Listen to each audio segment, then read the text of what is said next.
my name is Nicola, and I'm going to tell you another story of coasts and waters. And this is an extraordinary tale of survival. But in order to tell this story, we have to go on a journey to the very bottom of the world, to the coldest, the driest, the windiest continent on Earth, Antarctica. Now, legend has it that in 1914, Ernest Shackleton placed an advertisement in a newspaper. Men wanted for hazardous journey. Low wages, bitter cold, long hours of complete darkness, safe return doubtful, honour and recognition in the event of success. This was the Imperial Trans-Antarctic Expedition. The pole had been reached 2 years before by Amundsen and then a few weeks later tragically by Scott. So what next? To cross that continent. That was Shackleton's plan. 5,000 men and 3 sporty girls willing to wear masculine garb applied. They were put into piles, the mad, the hopeless and the possible. And Shackleton recruited his men on the basis of what they look like, whether they look funny, whether they had good teeth, whether they were musical. The captain of the expedition was recruited on the account of a dream. Frank Worsley had dreamt that he was navigating a ship through the ice in Burlington Street, London. The next day, he went to that street and he saw the advertisement for Shackleton's expedition. Within a few minutes, he was speaking to the man and he was the captain. By August of 1914, the ship, the Endurance, and the crew were all ready to go. And then disaster struck. War was declared. Shackleton offered his crew and the ship for the war effort. The Admiralty responded with the word proceed. So on the 8th of August 1914, the Endurance set sail. When they reached Buenos Aires, an 18-year-old Welshman by the name of Percy Blackbarrow came aboard as a stowaway. He hid for 3 days until the ship would not return to port, and then he emerged. He got a furious dressing down from Shackleton, who told him that on these expeditions men get very hungry and stowaways are eaten first. Blackbarrow promptly responded that they get more meat from Shackleton than from him. Suppressing a smile, Shackleton gave him the job of steward, on the provision that if the men were hungry, he would be eaten first. They reached South Georgia in November and were told by the whalers that that year the ice was particularly bad. On December the 5th, they set sail. Within 2 days, they had hit pack ice. At first, it was exciting, navigating through the ice, but it was getting thicker and thicker and thicker. And by January of 1915, the Endurance was stuck, like an almond in a chocolate bar. Despite all attempts, there was no escape. They would have to sit out the winter. And so, that's what they did. They created Dogtown. The sledge dogs had igloos and there was sledge dog racing. The dogs loved it. They played football on the ice. The Endurance living quarters was converted into what was known as the Ritz, and all men were occupied. They would collect water. They would hunt seal and penguins. Yes, sadly, they did eat a lot of seal and penguins. It warded off scurvy, that scourge of sailors. And at night they had musical competitions, singing competitions. Shackleton came last with that one.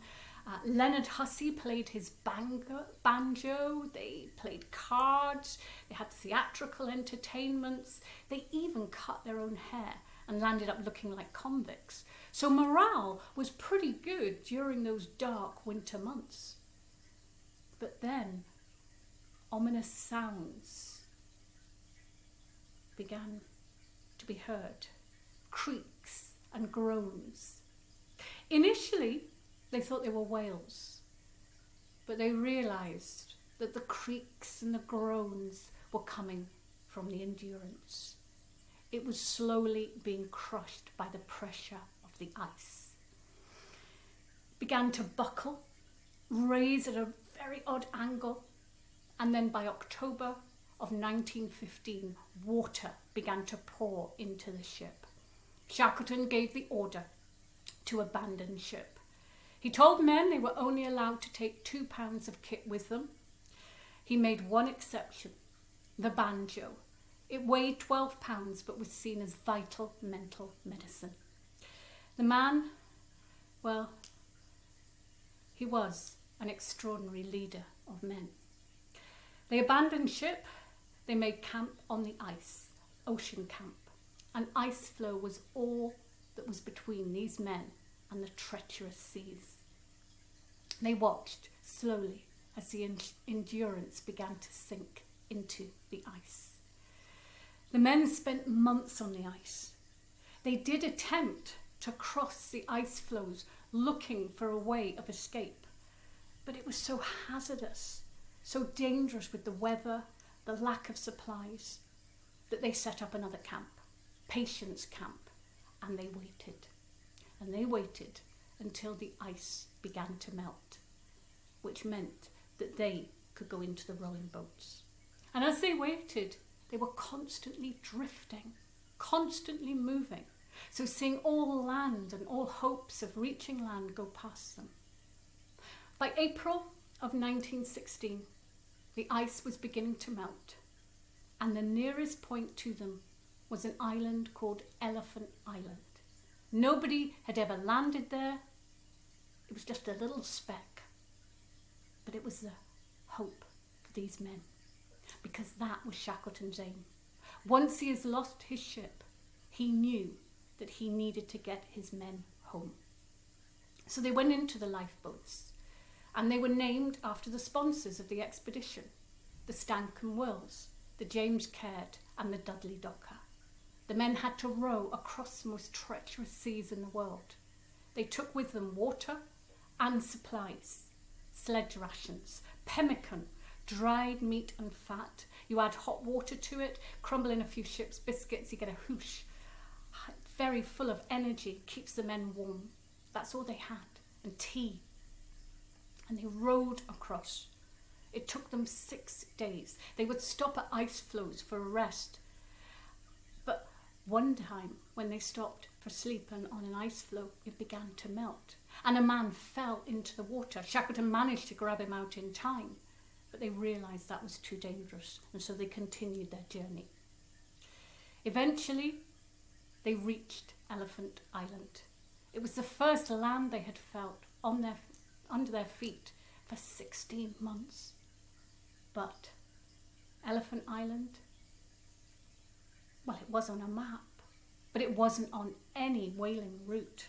There was no chance of a passing ship picking them up. There was no internet, mobile phone, satellite.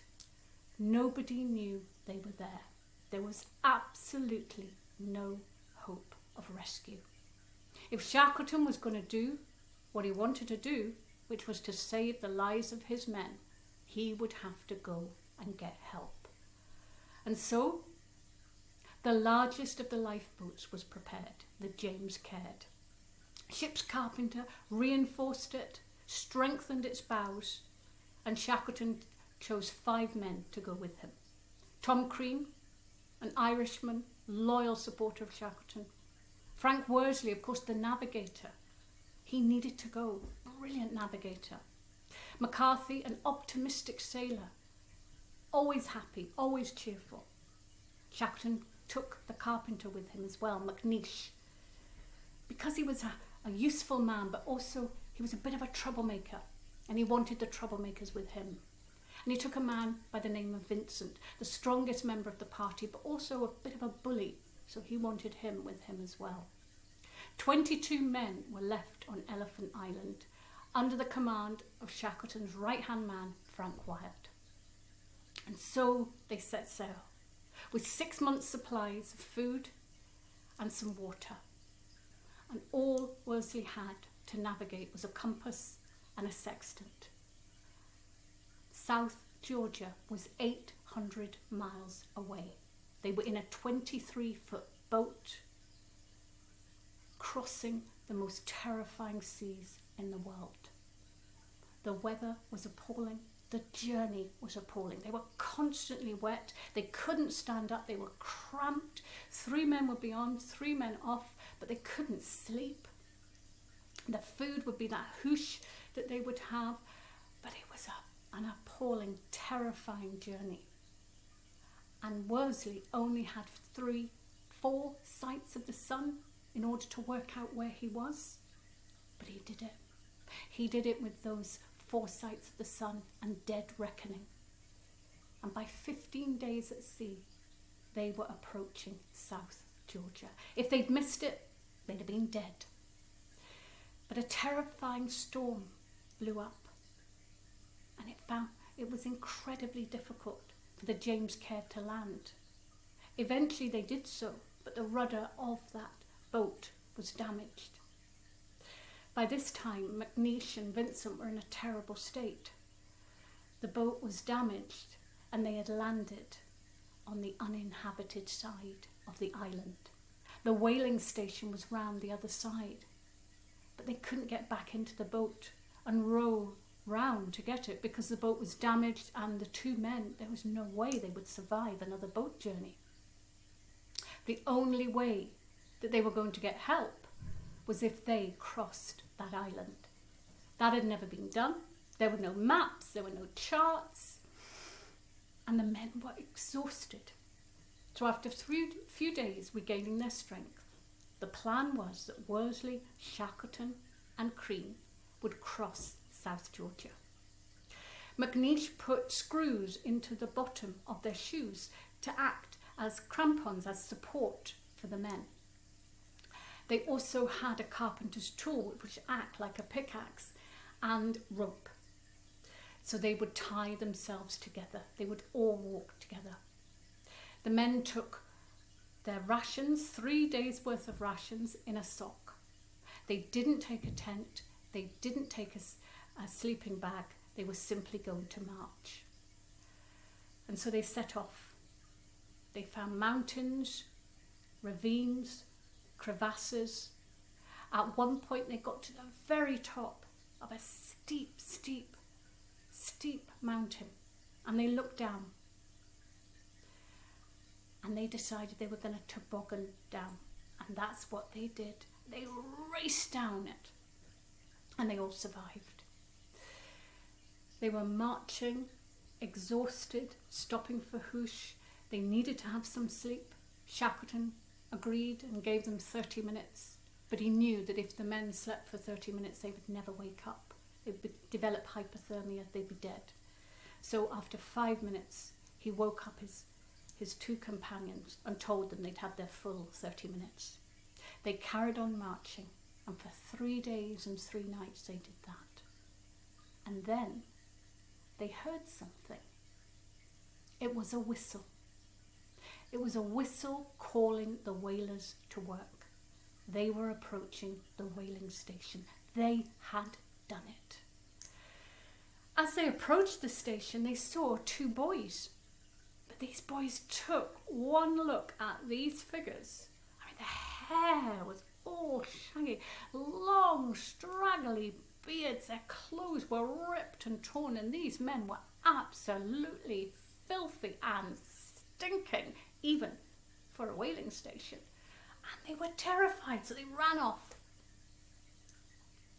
They found the manager's office, and Shackleton knocked on the door. He knew this man. But the man, when he opened the door, he did not recognize Shackleton. He didn't know who these weird and strange men were. "What do you want?" "Do you not know me?" said Shackleton. "I recognize your voice," replied the whaler. "My name is Shackleton." And with that it is said that the manager cried, because he had thought, as did all on South Georgia, that the Endurance and the crew had been lost. They were given hot baths, haircuts, shave, new clothes, and Worsley went with some whalers to pick up McCarthy and the two men who were still very, very weak and ill. They didn't recognise him. They didn't recognise him clean shaven and with different clothes on. Those three men were then given a passage back to England. They promptly joined the war effort, and McCarthy died within 3 weeks of his return. Meanwhile, back on Elephant Island, the 22 men had fashioned what they called a snuggery out of the two boats.